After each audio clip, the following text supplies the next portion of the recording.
Bienvenido al Ministerio de Rey de los Reyes y el título de hoy se llama Conocer más de Jesús de Nazaret. Una de las desventajas de las redes sociales es pensar que conocemos a las personas, porque vemos fotos de sus desayunos, sus vacaciones y etc. Llegamos a engañarnos a nosotros mismos y pensamos que tenemos una relación con ellos. Una relación no existe.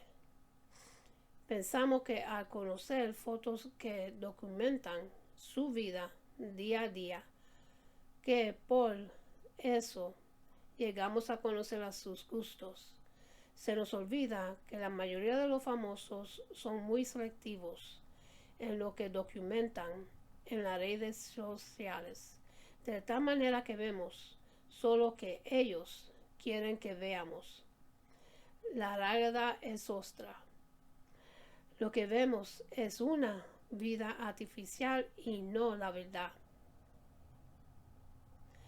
Para conocer a una persona es necesario convivir con ella, platicar, dialogar, ver su comportamiento, observar su manera de actuar con los demás, etc. Actualmente dedicamos más tiempo a las redes sociales o a las películas que a la lectura. Sin embargo, una buena manera de conocer a los personajes del pasado, por ejemplo, como Napoleón, George Washington, Carlota de Australia y un sumo manto de personas. Y lo mejor es leer la bibliografía o documentarios históricos acerca de las vidas de estos personajes. Estas biografías nos permiten entrar en su mundo, nos permite conocer su manera de pensar, actuar, nos permite ver las experiencias que los formaron, nos permiten conocerlos de cerca, aunque hayan pasado cientos de años. Hoy que nuestra serie en la carta a los Colosenses conoceremos más a Jesús de Nazaret. La mayoría de las personas quieren conocer a Jesús. Creen que Jesús es el de los 4 de la última cena o el que carga en una cartera en una imagen. Creen que Jesús es el que algunos tienen colgado en un crucifijo. Conocen a Jesús como lo presenta en arte histórico o mediante las películas como la película The Chosen. Pero es mucho mejor ir a la palabra de Dios para conocer a Jesús de primera mano. Es mejor conocer a Jesús mediante a sus primeros seguidores que vivieron durante el tiempo que Jesús vivió sobre la tierra. Hoy conocemos a Jesús y considerámonos. ¿Qué hizo Jesús? ¿Quién es Jesús? ¿Quién somos nosotros? ¿Qué hizo Jesús? Una manera de conocer a una persona es conocer algo acerca de sus logros. Pablo inicia esta sección resultando la obra de Jesús. En el libro de Colosenses capítulo 1, los versículos 13 y 14, porque Él nos libró del dominio de las tinieblas y nos trasladó al reino de su Hijo amado, en quien tenemos rendición, el perdón de los pecados. Pablo nos recuerda a los creyentes que fue Jesús quien nos liberó del dominio de las tinieblas y ahora nos ha llevado al reino de su Hijo, Jesucristo. Primero de Pedro, capítulo 2, versículo 9. Pero ustedes son linaje escogido, real sacerdocio, nación santa, pueblo adquirido, para posesión de Dios, a fin de que anuncien las virtudes de aquel que los llamó de las tinieblas a su luz admirable. Pablo mira la vida pasada de todos los creyentes en el pasado como una vida envuelta en tinieblas. Tinieblas de soledad, tinieblas de dolor, tinieblas de desesperación, tinieblas de derrota, tinieblas de vacío y maldición. Y la obra de Cristo fue tal que nos llevó a las tinieblas, a la bendita luz de la verdad. Juan nos habla de esta luz. El libro de Juan, capítulo 1, los versículos 4 y 5. En él estaba la vida, y la vida era la luz de los hombres. La luz brilla en las tinieblas, y las tinieblas no lo comprendieron. Y ahora vemos las cosas tal como son. Ahora podemos pensar de manera coherente y ver el valor del Evangelio de Jesucristo. Ahora podemos percibir la libertad que tenemos en Cristo. Cristo vino para liberarnos del poder de la oscuridad que nos ataban. Éramos esclavos de las tinieblas y ahora las cadenas han sido rotas y somos libres en Jesús inmediatamente. En Colosenses capítulo 1, versículo 14. En quien tenemos rendición, el perdón de los pecados. Notemos que la rendición, el pago de nuestro rescate, el momento de nuestra liberación, se logró cuando fuimos perdonados de nuestros pecados. Esto es muy importante porque se predica desde algunos púlpitos que el perdón de los pecados solo es el principio. El perdón de los pecados es la leche del Evangelio. El perdón de los pecados es el principio de caminar cristiano. Para ser verdaderamente libre de todas tus ataduras necesitas ir a un encuentro para ser liberado, que se te ministre y rompas con maldiciones generacionales, que confeses pecados ocultos o pecados que cometieron sus ancestros. Cuando la realidad es que estas enseñanzas desvalúan o ven como algo barato la obra de Jesús. La Biblia dice todo lo contrario. Nuestra liberación fue lograda en el momento que nuestros pecados fueron perdonados. En el momento que nacimos de nuevo, confesando nuestros pecados a Dios y reconociendo a Dios como nuestro Salvador, Jesús con brazo fuerte y autoridad nos hizo libres y nos llevó del reino de las tinieblas al reino de su luz admirable. Alabado sea Jesucristo por el poder de perdón de nuestros pecados. Somos libres en él. Aleluya, gloria a Dios. Jesús vino a hacer algo que nadie en la historia de la humanidad ha podido hacer. Liberar al hombre del poder del reino de las tinieblas. Hubieron hombres que conquistaron pueblos y naciones. Hubieron hombres que liberaron a sus pueblos de la opresión de pueblos conquistadores. Hubieron hombres que hicieron grandes descubrimientos científicos. Hubieron hombres que lograron crear grandes empresas y hicieron gran fortuna. Sin embargo, con todos estos logros no han habido hombres que pudieran liberar al ser humano del poder de las tinieblas, pecado, condenación y liberar su alma del infierno, la condenación eterna, la justicia, ira de Dios. Pero Jesús vino a deshacer las obras del diablo. Jesús vino a derrotar al enemigo y a dar libertad a todo aquel que en él crea.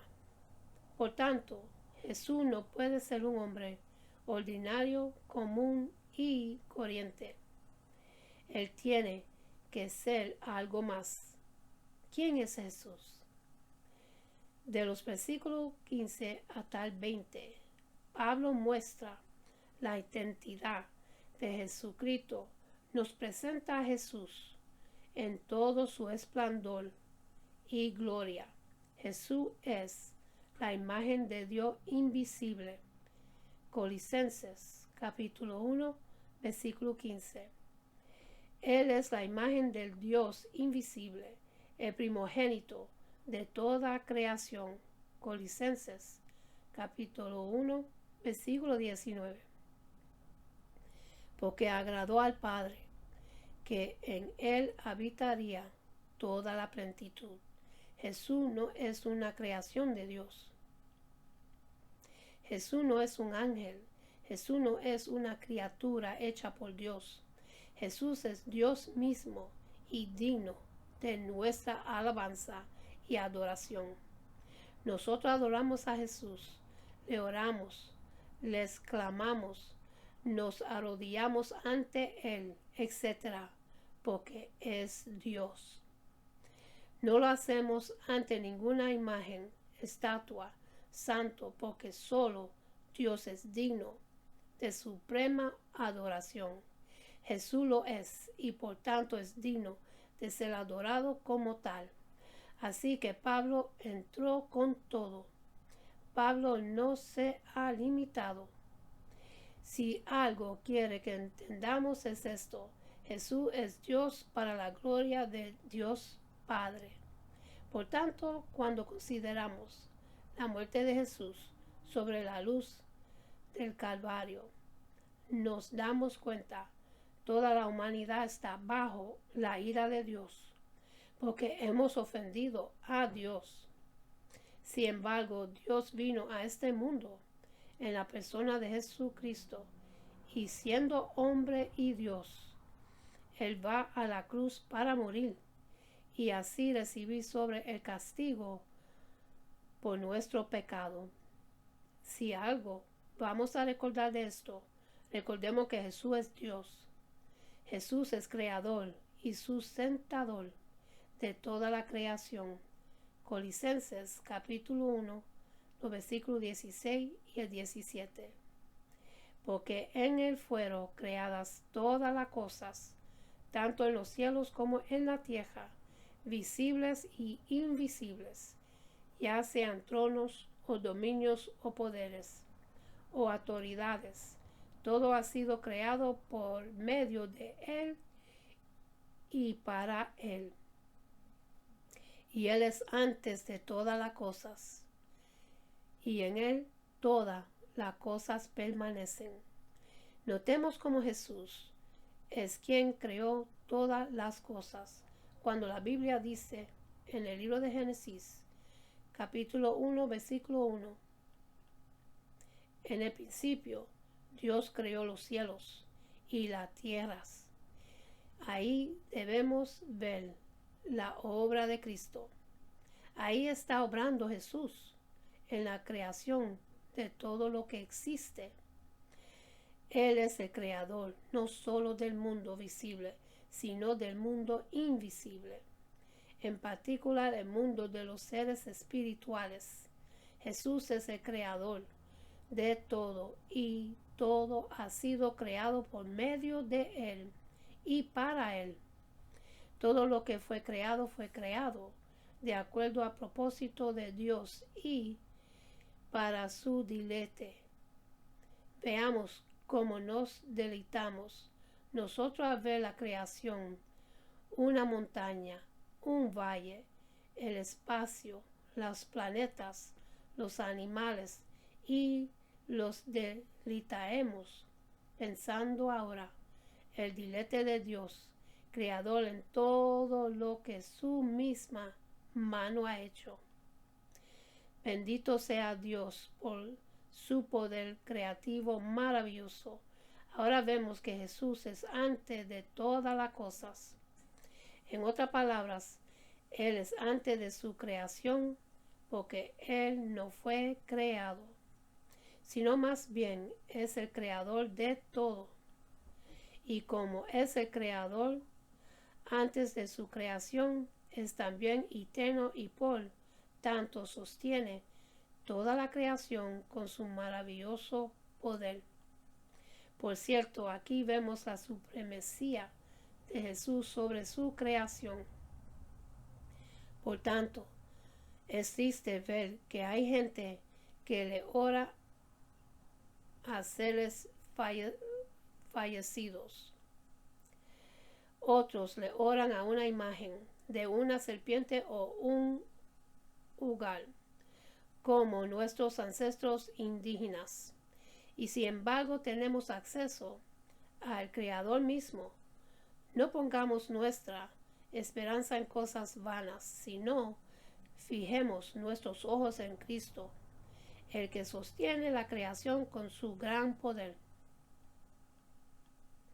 Jesús es la cabeza de la iglesia.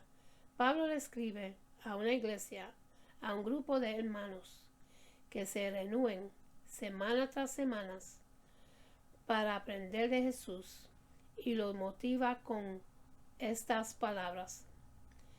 En Colosenses capítulo 1, los versículos 18 hasta 20. Él es también la cabeza del cuerpo, que es la iglesia. Él es el principio, el primogénito de entre los muertos, a fin de que Él tenga en todo la primacía, porque agradó al Padre que en Él habitará toda la plenitud, y por medio de Él reconocer todas las cosas consigo, habiendo hecho la paz por medio de la sangre de su cruz.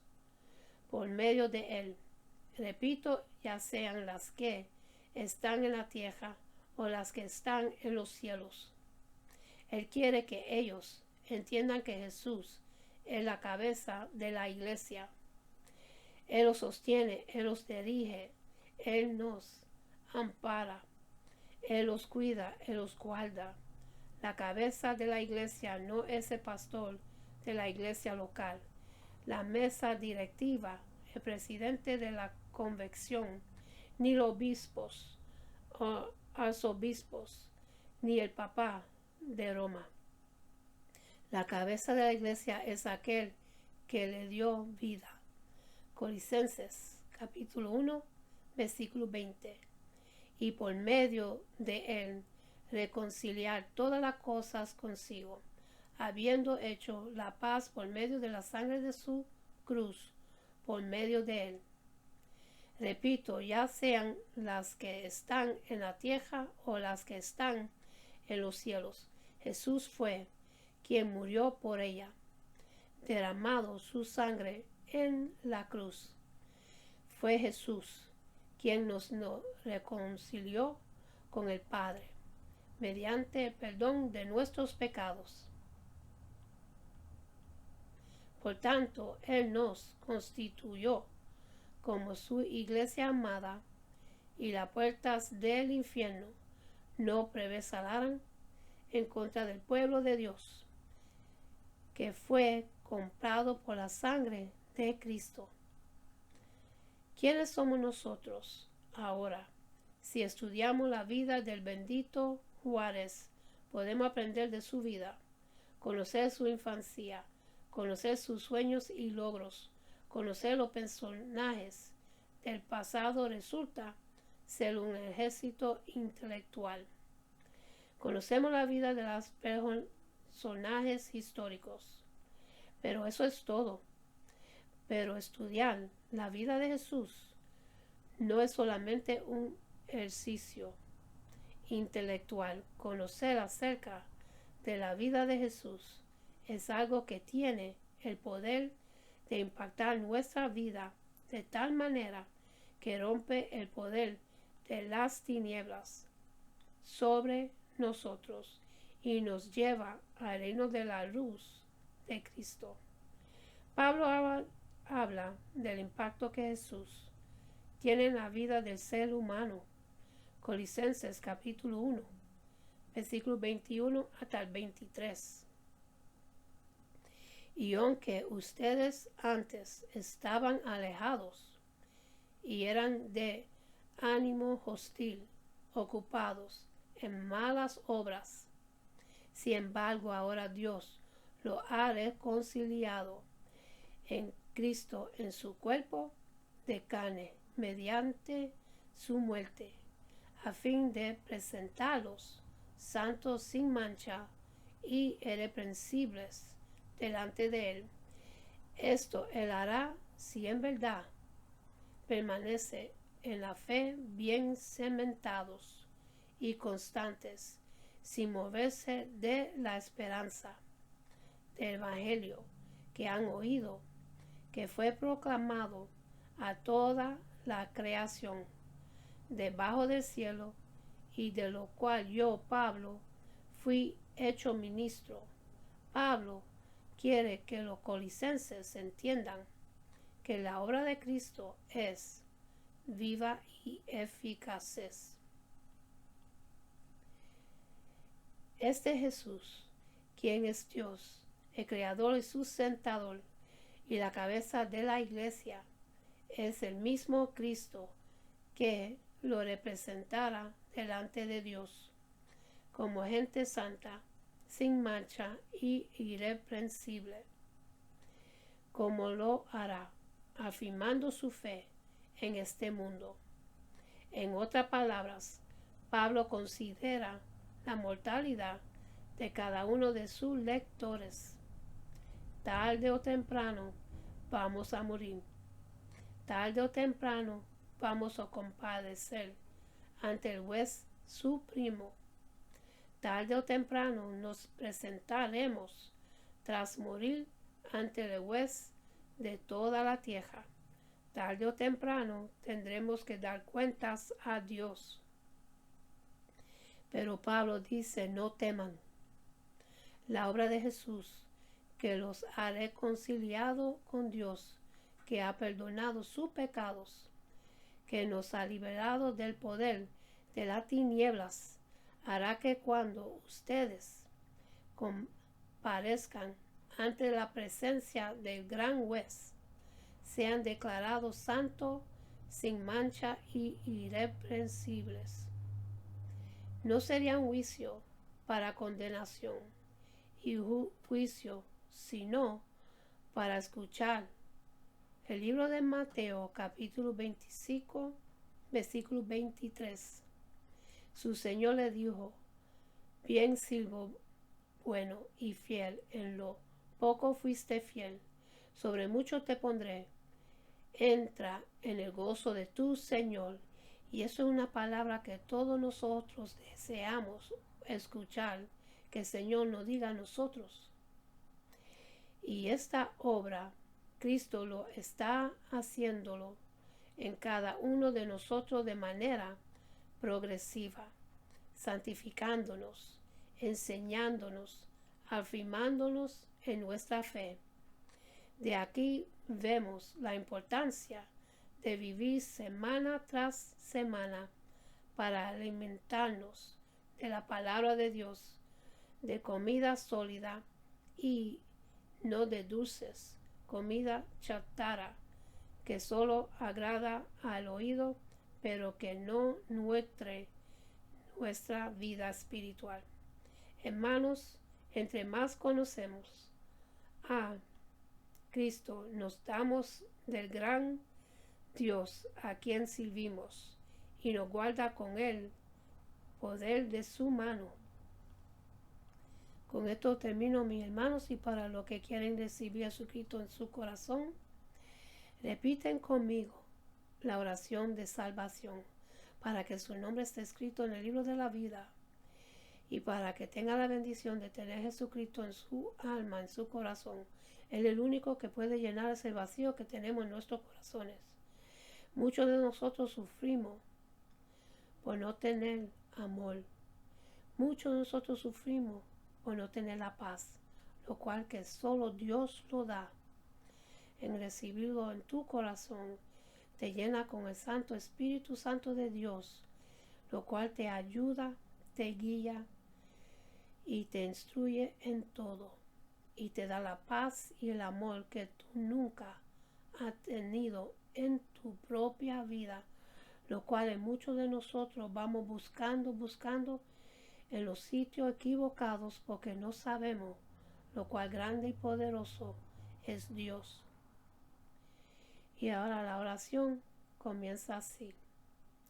Padre Celestial, en el nombre de Jesús, yo me arrepiento de mis pecados y abro mi corazón para que Jesús venga dentro de mí. Jesús, tú eres Señor y Salvador. Creo que muriste por mis pecados y se levantó de los muertos. Lléname con tu Espíritu Santo. Gracias al Padre, en el nombre de Jesús. Amén. Y ahora le voy a leer una bendición que Jehová de los ejércitos, nuestro Padre Celestial, una promesa y una oración de bendición que se lo entregó a Aarón Moisés para el pueblo de Dios, para cada uno de ustedes.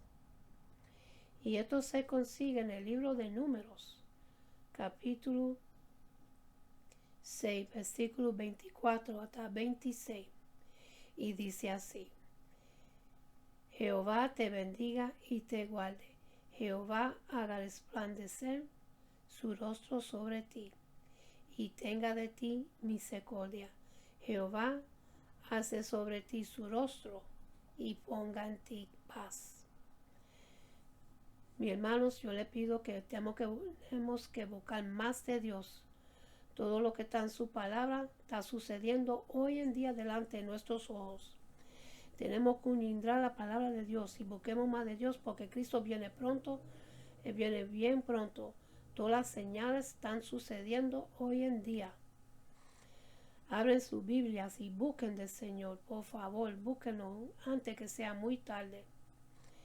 Porque tenemos que estar, somos la novia, tenemos que estar preparados para su venida. Y si no estamos preparados, muchos se van a quedar atrás.